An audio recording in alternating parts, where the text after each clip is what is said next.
Life. It begins with a single breath. A moment of vulnerability, of innocence, of pure potential. We all know that life isn't perfect. But have you ever thought about the fundamental struggles we face as human beings? The ones we can't escape, no matter who we are or where we're from? In Buddhism, these are known as the four sufferings: birth, aging, sickness, and death. And while these experiences may seem bleak, they're not just a reality we must endure. They're opportunities for profound insight and understanding about our existence. Think about it. From the moment we're born, we're already on a journey filled with inevitable challenges. As we grow older, we begin to notice our bodies changing, sometimes in ways we don't understand or want. Then comes sickness. Whether physical or emotional, we all experience some form of it. And, of course, death. It's the one thing we all know will happen, but it's the hardest to talk about. But here's the twist. In Buddhism, these sufferings aren't just things to fear or avoid. They are windows into a deeper truth about life and our place in it. They show us the impermanence of everything and the potential for freedom and peace when we fully embrace this reality. In today's video, we're going to explore each of these four sufferings, break down their deeper meanings, and look at how they can help us live a more mindful, present, and peaceful life. You might be surprised at what these ancient teachings can offer in the modern world. So if you're ready to rethink suffering and how it shapes our journey, stay tuned. You might just find that understanding these four sufferings is the key to unlocking a deeper sense of peace and freedom in your life. Number 1. The first suffering: birth. Have you ever thought about the very beginning of our lives? The moment of birth, what is often seen as a joyous occasion, is, in the teachings of Buddhism, the first of the four sufferings, a powerful truth that we all must face. As Buddha once said, birth is suffering, aging is suffering, illness is suffering, death is suffering. At first glance, this may seem harsh, even contradictory to the joy and celebration that often surround the birth of a child. But Buddha's words aren't meant to be grim. They are a wake-up call, urging us to look deeper. When we think of birth, we usually associate it with new beginnings, hope, and the beauty of life. But the Buddha asks us to look closer. What happens the moment we are born? We are thrust into a world of uncertainty, surrounded by conditions we have no control over. From the very first breath we take, we begin a journey of discomfort and vulnerability. Think about it. We enter this world crying, helpless, and entirely dependent on others. We have no voice in the matter, no choice in the circumstances of our birth. We are born into a world where things change, where everything is impermanent. And, as we will see throughout the other three sufferings, this impermanence is at the core of our experience of suffering. Buddha's insight into birth as suffering isn't about the beauty of life being absent. It's about understanding the nature of existence. From the moment we are born, we are subject to change. We are born into a body that will age, grow ill, and eventually die. But this truth isn't meant to depress us. In fact, it's quite the opposite. It's meant to free us. Because when we face the truth of suffering, we begin to see the world in a new way. We start to question why we hold on to things that are fleeting, why we chase after what is ultimately unsustainable. Buddha teaches us that birth, like the other three sufferings, is part of the cycle of life, one that we cannot avoid, no matter how hard we try. But what we can do is change how we relate to it. We can learn to accept it, not with resignation but with understanding. When we truly understand that birth, with all its joys and challenges, is just the start of a deeper journey, we can begin to transform our relationship to all aspects of life. You see, birth isn't just an event. It's a profound reminder of impermanence. The beginning of life is also the beginning of change, the beginning of growth, and the beginning of suffering. It's not something to be feared, but something to be understood. So the next time we celebrate the arrival of a new life, let's pause for a moment to reflect, not just on the joy, but also on the deeper truth of that moment. The truth that each of us, the moment we are born, steps into the dance of life and death. That each breath we take is a reminder that nothing lasts forever. That we are born to change, to grow, and yes, to experience suffering, but also to awaken, to understand, and to ultimately find peace within it all. As we continue exploring the four sufferings, remember this: Buddha's teachings aren't meant to make us fear life, but to show us the way to truly live.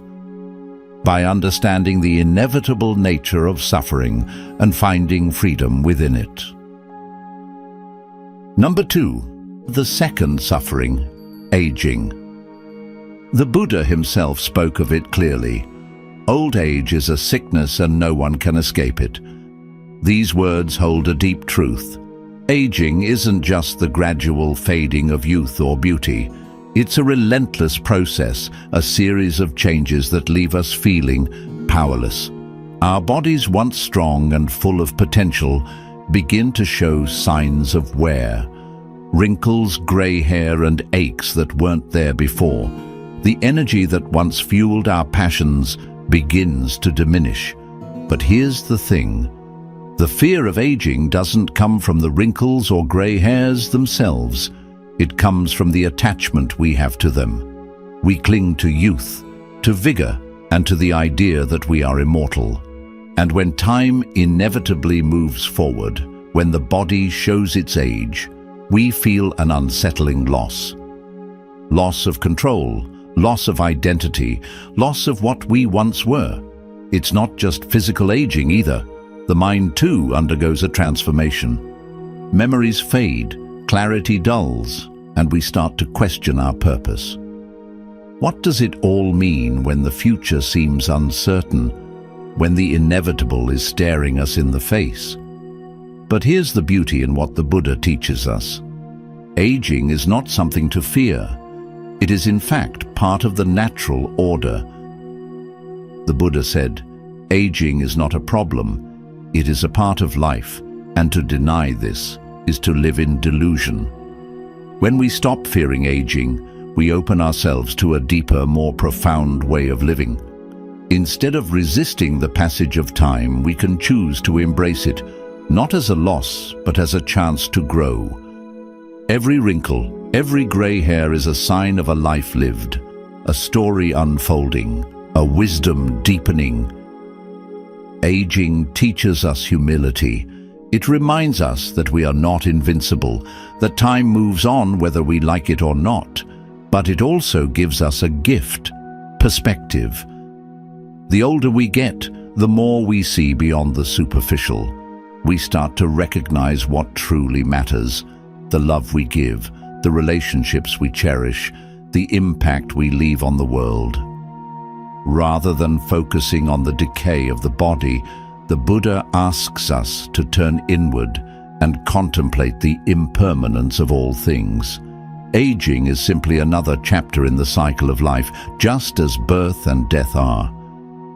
So what does this all mean for us right now, in this moment? How can we apply this understanding to our daily lives? The answer lies in acceptance and mindfulness. When we accept aging for what it is, an unavoidable part of life, we can find peace with it. We no longer need to fear it. As the Buddha wisely taught, the root of suffering is attachment, and it's through letting go of our attachment to youth, beauty, and the illusion of permanence that we can find true freedom. Aging, in this sense, becomes not a curse, but a teacher. It's an opportunity to live more fully, to savor each moment, and to share our wisdom with the world. So, as we walk through life, let's remember that aging isn't a battle to win or lose. It's a journey to be embraced. With every day that passes, we move one step closer to the wisdom that can only come with age. And when we stop fearing it, we open ourselves up to the beauty of this fleeting, precious existence. Number 3. The third suffering, sickness. Imagine this. You wake up in the morning, your body aches, your energy is low, and there's that constant nagging feeling that something is wrong. Maybe it's a cold, maybe it's something more severe. Either way, sickness is something every one of us has encountered or will encounter at some point. It's part of life. And yet, it's also one of the most painful truths we can face. In Buddhism, sickness is one of the 4 sufferings. And when the Buddha spoke about it, he wasn't just talking about a runny nose or the occasional headache. He was speaking to the deep existential pain that comes when our body, this vessel we rely on, betrays us. Our body, no matter how strong or healthy it may seem, is impermanent. It can break down, deteriorate, and become a source of immense suffering. The Buddha's teachings on sickness go beyond just physical pain. Sickness forces us to confront the fragility of our existence. We can't control it.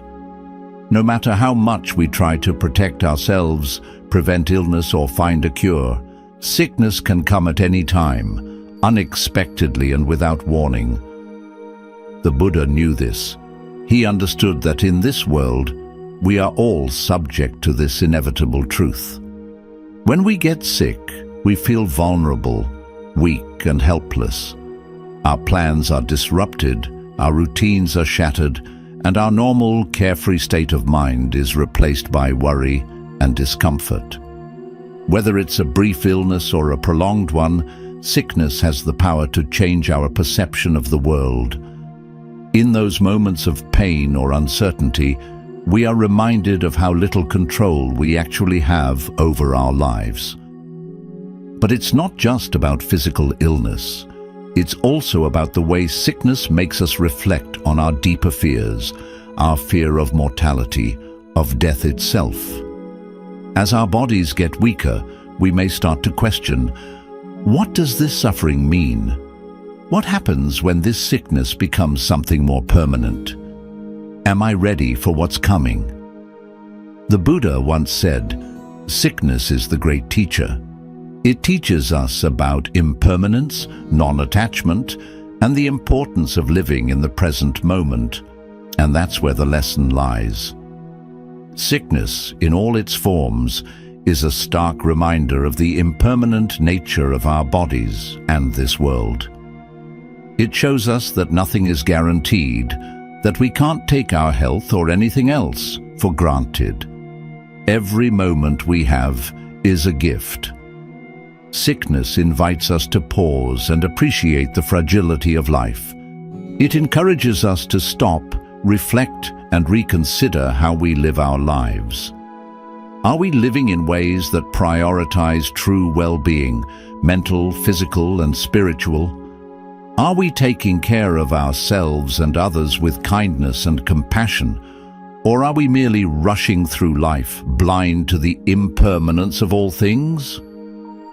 What makes sickness such a profound suffering in the Buddhist path is that it forces us to confront our attachment to our bodies, to our identities, and to the way we perceive the world. We often associate health with happiness and vitality with success. When sickness strikes, it shakes up these assumptions and forces us to look at what's truly important. The more we cling to the idea of perfect health, the more we suffer when that illusion is broken. But here's the thing. This is not a call to despair. Far from it. The Buddha's teachings about sickness are not meant to make us fear life.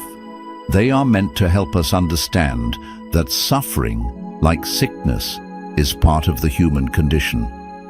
It is only by recognizing and accepting this suffering that we can truly begin to heal, not just from illness, but from the fear, anxiety, and stress that often accompany it. And through that understanding, we can find peace. The Buddha didn't offer us a way to avoid sickness. He offered us a way to face it with wisdom. Through mindfulness, acceptance, and compassion, we can transform the way we relate to illness and suffering. In doing so, we can approach life, even with its challenges, with greater equanimity, awareness, and gratitude. Sickness, just like birth, aging, and death, is a part of the human journey. But with the Buddha's guidance, we can learn to navigate it with grace. So the next time illness strikes, whether it's a mild cold or something more severe, remember, it's not just a challenge, but an opportunity. An opportunity to reflect on the nature of your life, to let go of attachment and to embrace the present moment. And in that, you will find the true healing. Number 4, the fourth suffering, death. We've already explored birth, aging, and illness. But now we turn to the most profound and inevitable of them all, death. All that is conditioned is subject to decay. Death. It's a word that can stir up fear, sadness, and uncertainty. It's something we all try to avoid thinking about, yet it's the one certainty we have. We spend our lives building, acquiring, and accumulating, believing that somehow we can escape this ultimate fate. But, as Buddha taught, everything that is born must die. There's no escaping it. No matter how rich we become, how powerful or how wise, death waits for us all at the end of the road. But why does death, this final suffering, stand out in Buddhism? Why is it so central to the Buddha's teachings? The answer lies not in the idea of death itself, but in how we perceive it. In our modern world, we are so busy living that we rarely pause to think about the inevitable. Many of us live as though death is something far off, an abstract concept we can push aside. But the Buddha tells us otherwise.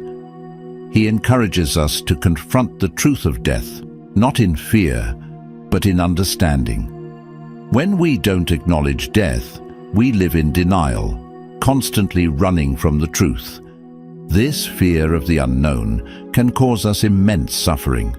We create attachments to people, to possessions, to experiences, believing they will somehow protect us from the finality of death. But this is an illusion. As Buddha said, the idea of I is the cause of all suffering. So what can we do? How can we find peace when faced with such a certainty? The Buddha's teachings offer us a way forward.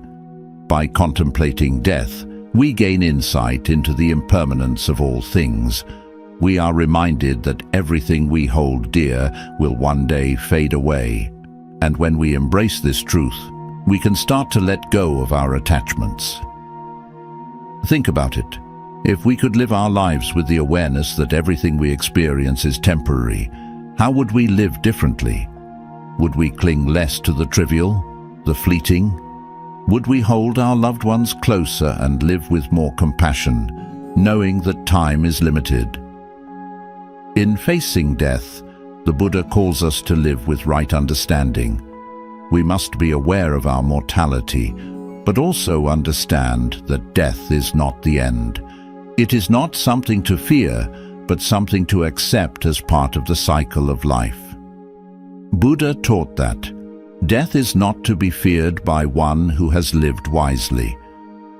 When we accept the impermanence of life, we learn to live fully in the present.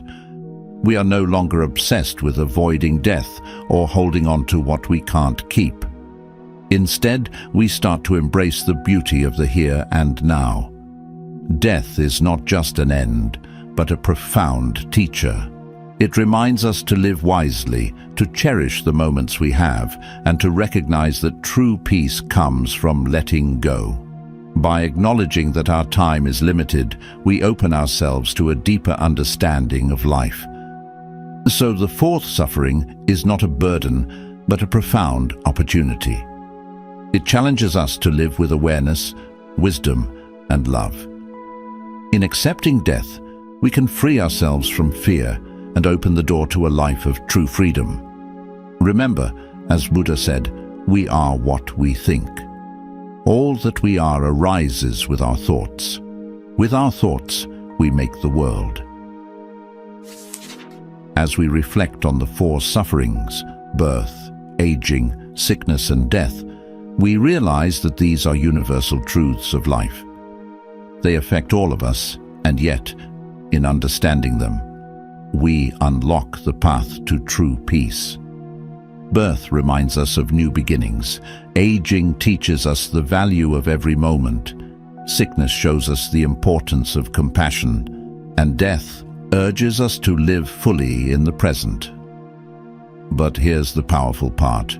Buddhism offers a way to overcome suffering. It doesn't ask us to ignore life's challenges, but to embrace them with wisdom and compassion. By understanding the nature of these sufferings, we learn to free ourselves from their grip. We can transform pain into a source of growth, and through mindfulness, find peace in the midst of change. So, as you leave today, carry this truth with you. Suffering is not the end. It's an opportunity to awaken, to transform, and to live with deeper understanding. The path to peace is within you. Are you ready to walk it?